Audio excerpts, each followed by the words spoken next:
But I couldn't throw it away at my house because then somebody would know about the transvestite DA, and I could just see. And so it really was there, and it was really there pretty hard. When you try to make it go away, and when it comes back, it kind of comes back feeling stronger than the last time. Yeah. And until the last one hit in at the end of 2014. My mom had passed away. And she passed away in 2011. Now I'm back at the farm with my brother and my sister, and we're having to go through things. And there's my mom's clothes, which I remember borrowing, and her makeup's still there. And so it just hits me. And I ended up taking a bunch of my mom's clothes back with me. Literally, Friday I left as my old self, and Monday I came as Jessie, and I was doing the exact same job that I was doing. I wish people could have that experience. I hate that so many of the people in the trans community have to suffer because it's so needless.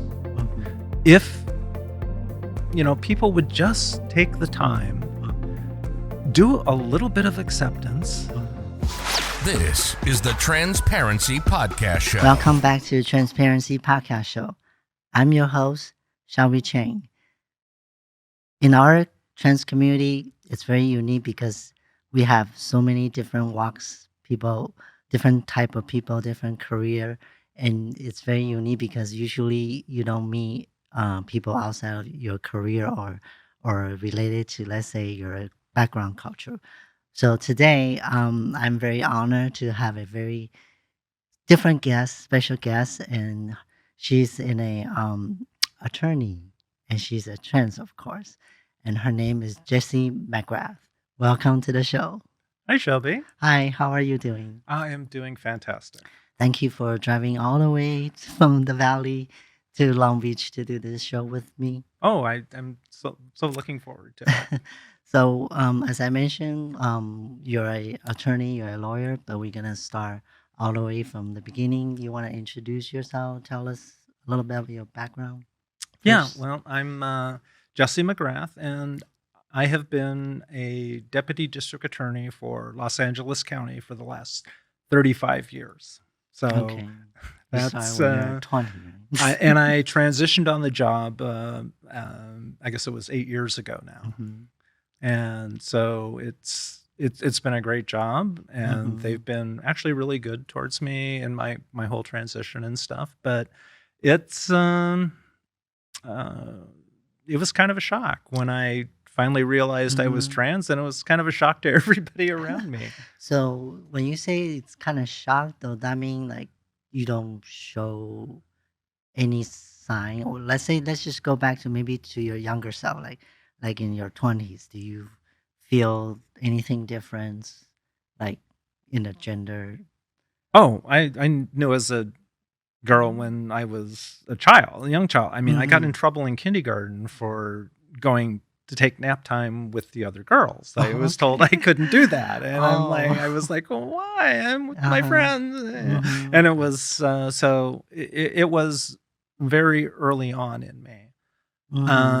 And I just really didn't know what it was, but there were, I had a silk slip that I had found in one of my relatives' old house in an old trunk that was, and so I kept that hidden, and I would wear that in my room at night at times. I knew it was there. And when I was in college, I actually went to a therapist, and it was for a number of issues. And I was trying to get out that I was a girl, and I just never could say those words. Yeah. But as I got a little older, I ended up finding ways to fit in and everything. And I grew up for most of my life in Colorado, but when I was a junior in high school, I moved to a very, very, very small town in Nebraska.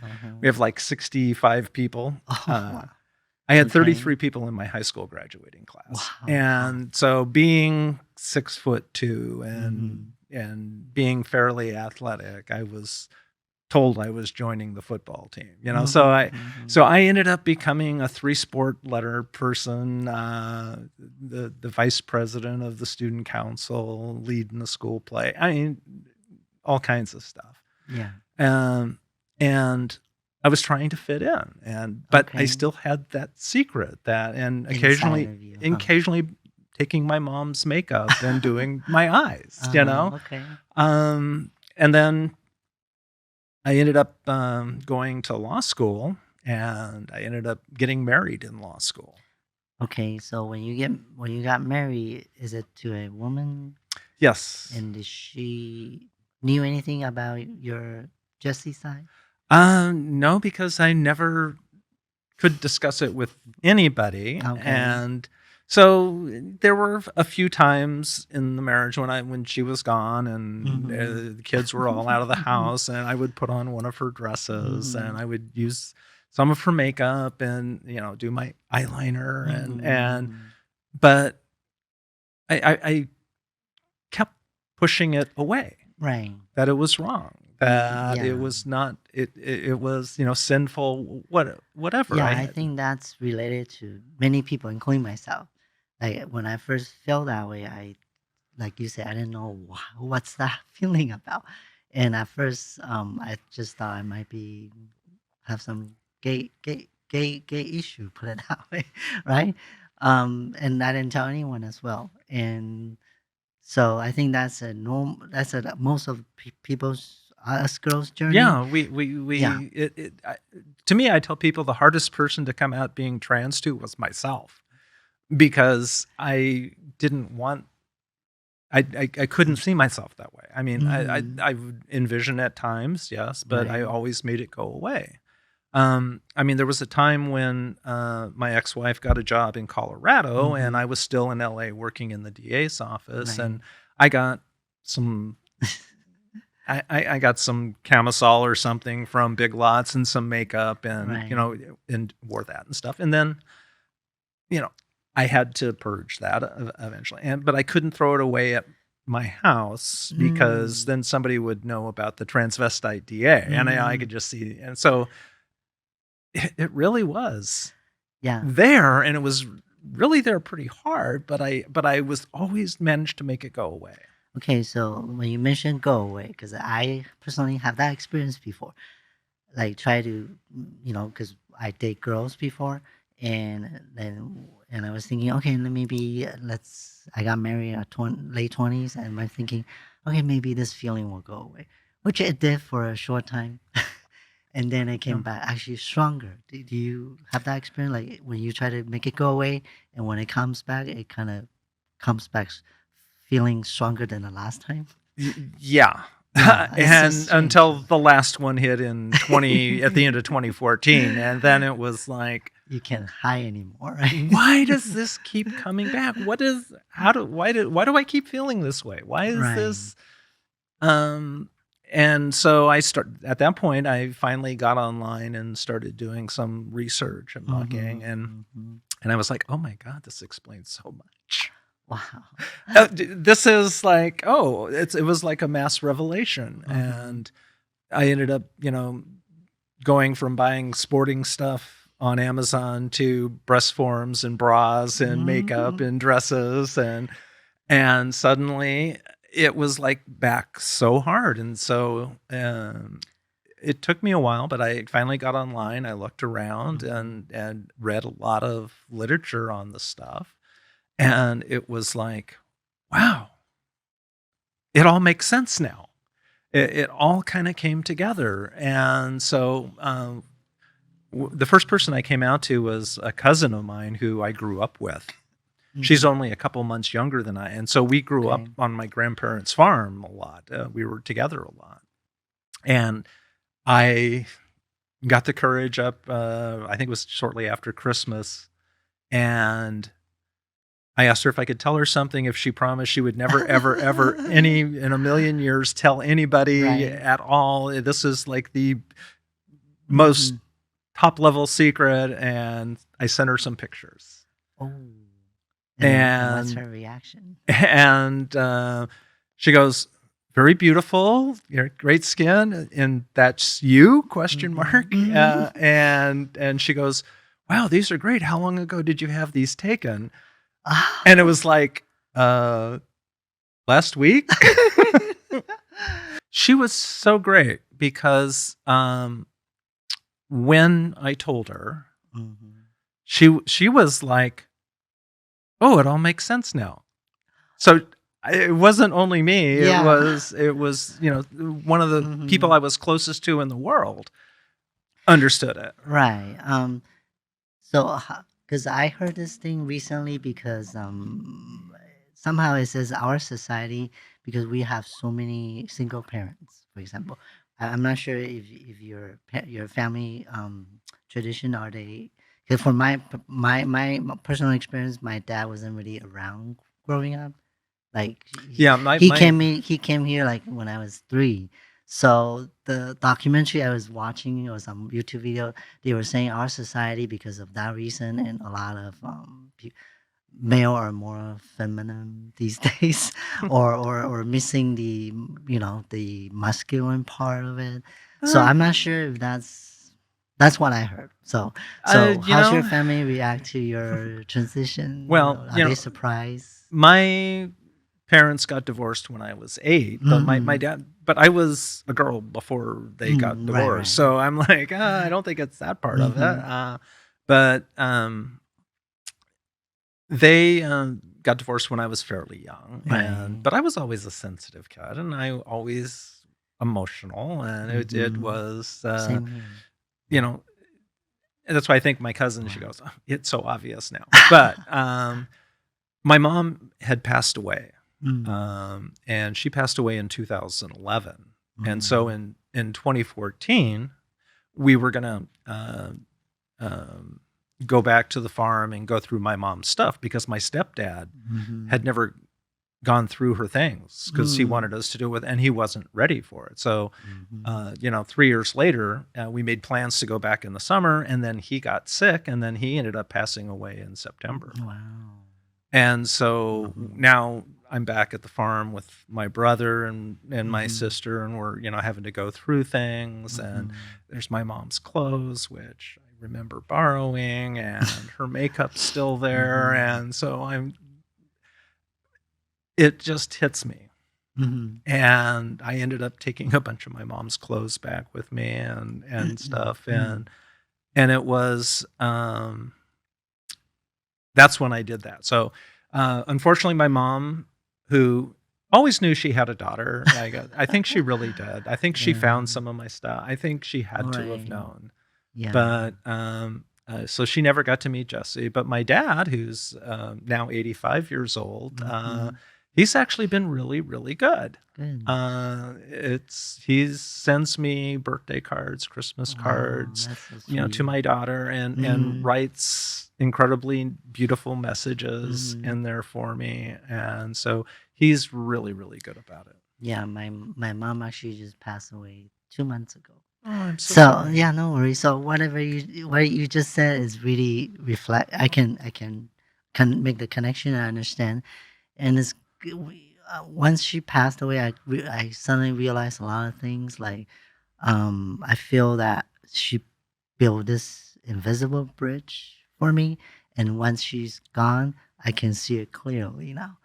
Like, have you seen the Indiana Jones, the second one? When they try to cross that. And it's so amazing. My kids say, "Oh my God, you're becoming grandma." Yeah, so that's why I can relate it to you. So besides that, when you transition, you mentioned at work, at your DA career, how did that go? It was I wasn't the first DA to transition. There had actually been somebody on the same floor that I was on a couple of years before me, and so in talking with one of my coworkers who I first kind of came out to, he said, well, she went around and talked to everybody kind of individually, and he goes, I really thought that was a great thing. So I went around to the people I was working with and met with them individually and showed them some pictures and told them what was going on. And they were all surprised, obviously. And then apparently one person that I talked to was horrified that I was going to be allowed to use the women's restroom. And so she went to HR and wanted to know what she could do to stop. And so I ended up getting a call from HR saying, you don't have to say anything if you don't want to, but we've heard a couple of rumors and we just want to let you know that we're here for you if you need us for anything. And I was like, oh, you mean about my transition? Yeah. That's not a rumor. I'm doing that. And I think we should probably get together and talk about what the timelines are going to be. Or when's a good time for you? Can I come down now? Wow. So, and what happened after that? I went down, I met with them. I told them that I had a court date for my name and gender change in another month, and that we were in the process of moving from an office building over to the Hall of Justice. And so that was scheduled for like June 15th, which was like 2 weeks after my name and gender change. So I was like, well, hey, we're moving to the new building. Why don't we just make that the official day? And really, so when I moved into the new building, everything was Jessie. Wow. They were That's really so good cool. about stuff. It was, for the most part, I mean, every now and then there's so many systems in the county. Yes. I think even last year I came across one where it had my dead name on there still. But it's been, they were actually really, really good about everything. What about in courtroom? You know, from what we see on TV, it's very dramatic. And I've been to a jury duty, so it's not as shown as TV or like Judge Judy, as it shows authority. So when you after you transition, when you start going to the courtroom, do you feel that authority is demolished from anyone in the courtroom? No, Do you feel anything? I've had great interactions with judges, opposing counsel. I don't try cases. I haven't tried a case in over 20 years. Okay. Because of the type of work that I was doing, I did a lot of cil work, suing corporations and businesses, and so it was. Everybody was really pretty good about stuff, actually, a couple of times I had like camera crew go into the court with me because they were doing some stuff on things, and but I think I feel more empowered now being myself than I ever did previously. Yes, I can feel you on this as well, because I was a shy guy before. I was a shy person, and now I'm just feel like it's a blooming, like aligned to what I feel inside, and I can do better somehow. For me, it's been an incredible change.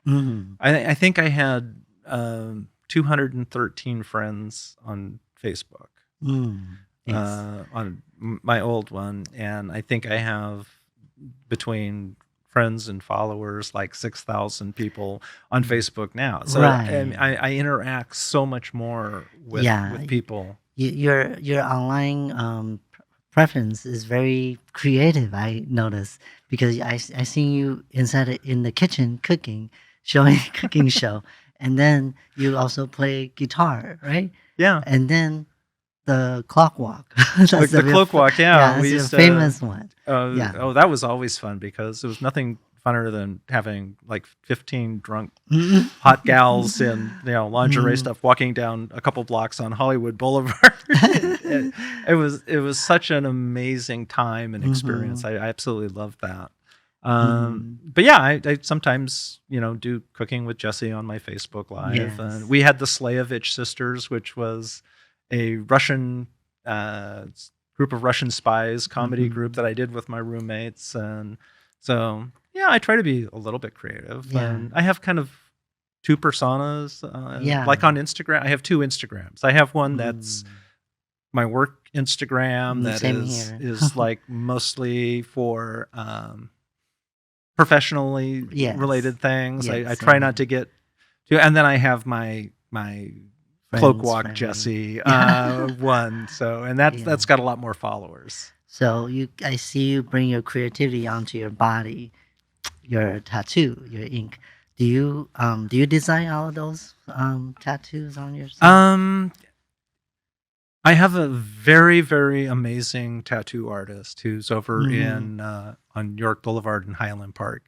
He's been doing it for like 30 years, and he's tattooed half the porn stars, half the rock stars in LA. Okay. So Wow. he's one of the Inked magazine icons. And so he and I work together on a lot of stuff. And I tell him what I want, and he kind of comes up with an idea. Like my favorite one is it's kind of the gothic blind justice. Yeah, I don't know. Or we can answer a photo or something. Can that be seen? Oh. Yeah. So that is my favorite one right there. Wow. And I got a couple of different pictures online, and kind of told him the idea that I wanted, and then he drew that on my body. Okay. And this is all collection throughout many years, right? Including your old self. Probably only most of these are 5 years or less. Really? Yeah. So you don't have any tattoo I have prior to transition? Yeah, so that's what I asked, because I want to ask. I have one. I want to ask one very interesting question, because I remember some people that they have a tattoo prior their life, and now they transition. They want to get rid of the one that's prior. So you say you have one. Is it still there, or you got rid of it too after? It got changed. My tattoo artist came up with this great concept. So when I first saw him, what did you have before? I'm curious. It was a very small tribal sun right in my stomach area. Okay. And then now he changed. And so when I went and saw him, I told him I wanted 5 roses on my side, and it ends up going from like my hip all the way up to my back, and so there's the 5 roses, but it's like a really giant side piece. And it took, I think, 3 settings to get everything then done. All the way to the front, covered as sun. No, so I told him I wanted 5, and then I said I wanted a colored rose to signify my transition. Yeah. And so he said, "Yeah, I can do that." He goes, "But we've spent a lot of time together. I kind of know who you are. I kind of understand some stuff." So what I was thinking of is we cover up that one that you have here, right, and put a lotus blossom, because it grows out of something chaotic and muddy and becomes something beautiful, and that transitions over into a colorful, amazing flower that's not like a regular flower. It's a special design type flower, and then it's unique and unusual, and then we incorporate the serpent and original sin and the apple, and so I ended up with this huge other piece that covers from my hip all the way up. And so it's to signify my transition. So all of my tattoos on my right side are black ink. And all of the tattoos on my left side are colored ink. I just noticed that. How about the one in the middle of your chest? Well, the one I have in the center here is black ink, and the one I have in the center on my back is colored ink. Wow, so interesting. So yeah. So is it hard? Meaning, like, do you do long sections? Doing. I generally will do 2-hour, 3-hour sessions with him. Yeah. And some of this one was like 5 sessions to fully get through on the side there. Some of them are an hour. So it just depends on what the complexity is. But almost all of them tell a different story. So like on my back shoulder here, I have a unicorn. But it's not just any unicorn. It's the unicorn that my mom and my aunt used for their stores, the Unicorn Boutique. And it has my aunt's ashes in it. Okay. Wow. So that's sweet. So now we're gonna talk, since we're talking about your body. So we're gonna go to your gender affirmation surgery. I like to call it my genital correction surgery Okay, because they needed to be corrected, and Yeah. now everything is just Okay. hunky dory. Yeah. So you say you transition about your short time, right? Then you move on and do the move forward to the surgery. I did the express transition because I realized I was old. I was 53 when I came Okay. to my understanding. Right. And so I knew I was a late in life transitioner. I knew I didn't, I knew I was going to do it because, as my therapist says, yes, it gets stronger as you get older and it never goes away. And I'm like, so this shit's not going away ever? Yeah, Okay. yes, So, yes. well, then what do I do? Right. So, if you don't mind, because we have Dr. Sinclair on the show before, and he's more focused on the, The colonic colonic, vaginoplasty. colonic. Did Yeah. you do that kind? No. I'm I did the curious. penile inversion. And I did that. It was 18 months into my transition. And that's because the first 6 months I was like, oh, I'm not going to do anything like that. No, I'm not going to do that. I like that. I'm not going to. And then it was like, I think it was, shortly after I had my FFS and breast augmentation at 6 months. And then I started looking at myself in the mirror and I'm like, that's not what I want to see. And so that started my 1 year of having to get electrolysis and other stuff for the surgery and stuff. And it was then that I was like, okay, yeah, that sounds like a good idea. So after you did the surgery, did that change your relationship lifestyle? Or people who you date change gender-wise, sexually? Well, that kind of changed right before the surgery. I had been going out with a woman for about 6 years, right before my surgery, and as Jessie, right? As your old self, or as I started dating her as my old self, Okay, and then I became Jessie, and so she stayed with me for about that 18 months after till right after the surgery, when I ended up kind of breaking up with her because when I started out, she was pretty supportive for the most part. I mean, she did tell me that I would make an ugly woman, and I was like, okay, but at least I'll be a woman. Okay, that's the key focus on this. Is right. I don't care.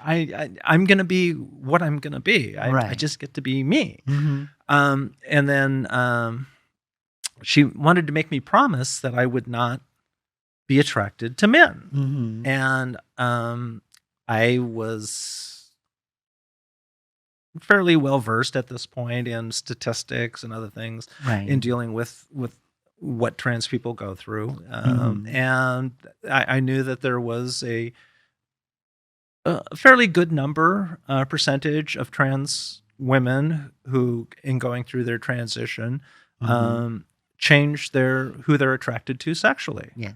And they become attracted to men. Yeah. Or if they were attracted to men previously, they become attracted to women. Both.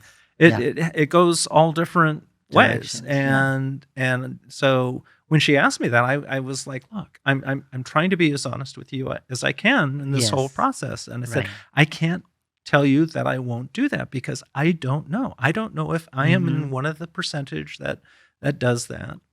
And so I'm the same way, because before transitioning, I never thought about I will like men.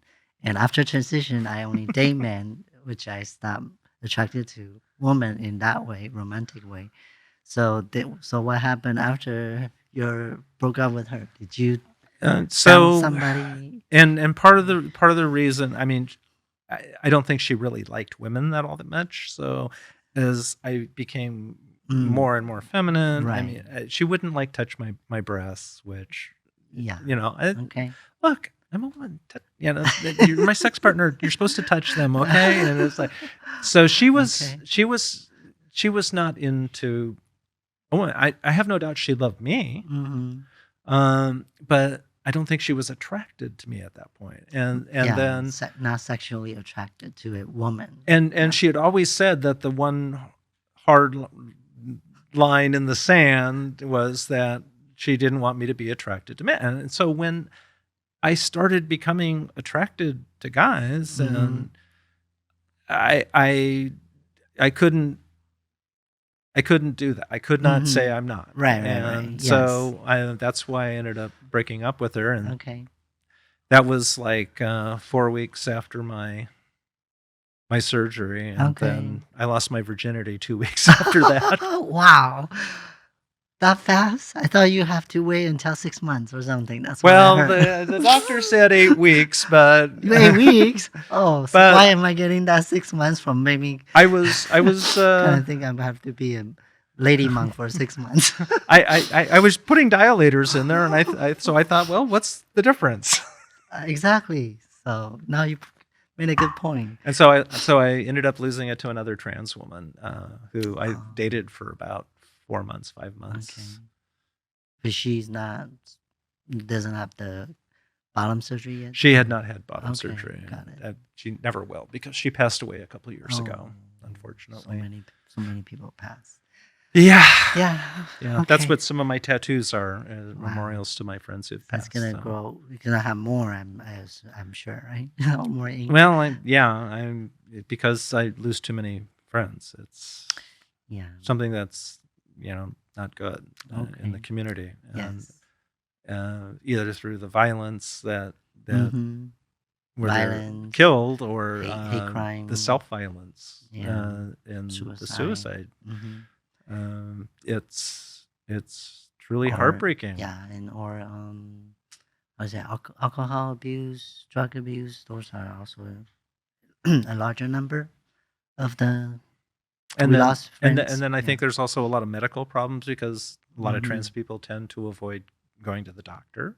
In a legit ways, right? They Yeah. self-medicate. and they don't want to see a medical doctor for things, because they're afraid of whatever. And now there's some states that are trying to make it even illegal to get medical treatment for being trans, and that is it's gone suddenly from not letting wanting trans people to use the bathroom to not wanting trans people to live, and take away our medical care. And that's truly a frightening thing that's going on right now. Yeah. So you've been on the television many, many times, and Both before I transitioned and after I transitioned. I think both, right? I don't know. I want Yeah. to see you as Jessie on the news, ABC. Last 3 years ago for Yes. Pride Week, Right, they right. did a feature on me. It was actually pretty long. It was Yes. I sat down with David Ono, Uh-huh. the anchor at ABC, and Mm-hmm.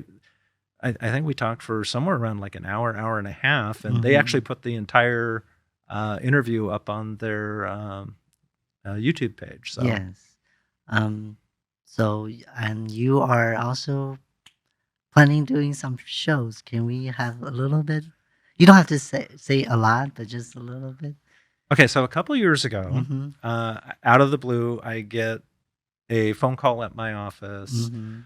from a guy who says he's a producer, who said, "I've seen some of your interviews online, and he goes, I think it would make a great story. Can I get a shopping agreement from you?" What's a shopping agreement? And so he goes, "It's just Mhm. a document that says I can take this out and talk to people and see if we can get somebody to be interested in it." Well, he did that for a while, and then about a year and a half ago, Tommy Dorfman, Mhm. the actress, came out Okay. as trans, and so the producer got together with her manager, and so she actually was interested in this, and then we Okay. ended up finding a production company, and they've got a development deal with CBS Studios, so we're trying to put together a Is it legal procedural drama so about it's a trans DA in okay. Los Angeles. So it's a script writing drama, or is it documentary? it would be a Okay. scripted series. Wow. And Interesting. actually working with a writer who's been the main writer, story editor for a series. Mhm. The production company has already produced, at least as far as I know, 2 series for Mhm. CBS, and Yeah. so they're kind of excited about it. So we're meeting next week, and I think we're going to figure out what we're going to do for the final pitch to CBS. Yes. So Great. Solomon, we're gonna be popular now. So- we got it before the show. who knows? Yeah, I'm maybe just maybe making a joke. maybe I'll be retiring sooner rather than Yeah, later. I know, right? It's You from my become- job. Yes. So I'm gonna leave the last part of the show for you to see if you anything you want to talk about to the audience, listeners, or our community. I don't know. You don't know? What are Well, this interesting? is- What this are, is- what do people want to know? This is the first time I asked this question. Usually I say, is there any advice or last word you want to give? So well, I I changed to. Do you have anything you want to share on the? well, I last know part? that I'm truly blessed because Mhm. I have had a pretty seamless transition. Okay. I mean, literally Friday I left as my old self, and Monday I came as Jessie, and was doing the exact same job that I was doing. And I continued to do that for a few years. And in fact, almost 3 years ago, I ended up getting promoted to head a section of my office. And so I supervise 9 other people. And so I wish people could have that experience. I hate that so many of the people in the trans community Mhm. have to suffer because it's so needless. Mhm. If people would just take the time, Mhm. do a little bit of acceptance. Mhm. It's because it's not like the person totally changes. They're still capable of doing their jobs. And so Exactly. many times people get fired or they get put into a different position that is not appropriate for them. I mean, I have a Right. roommate who Right. had her bachelor's degree. She had Mhm. been an executive at a couple of different national companies, Yes. and then she transitioned, Mhm. and then she was looking for jobs. And I don't know how many rejections she had until Mhm. she finally was hired for minimum wage at Magic Mountain. Yeah.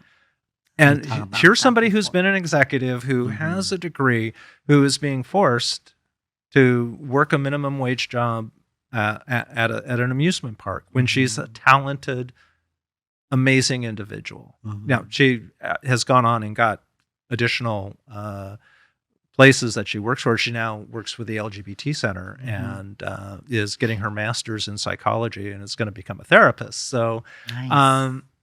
but it's hard that people have to suddenly change and do things. If we just let people be themselves. Mhm. I get so many comments from my coworkers about how much they admire how I've done what I've done. Yeah, from what I heard, your story just today, just your story, I can feel once you're aligned with yourself, a lot of door opens for you. You see, so It you weren't does. because you probably never thought you're gonna be on TV or do any shows. That's one thing.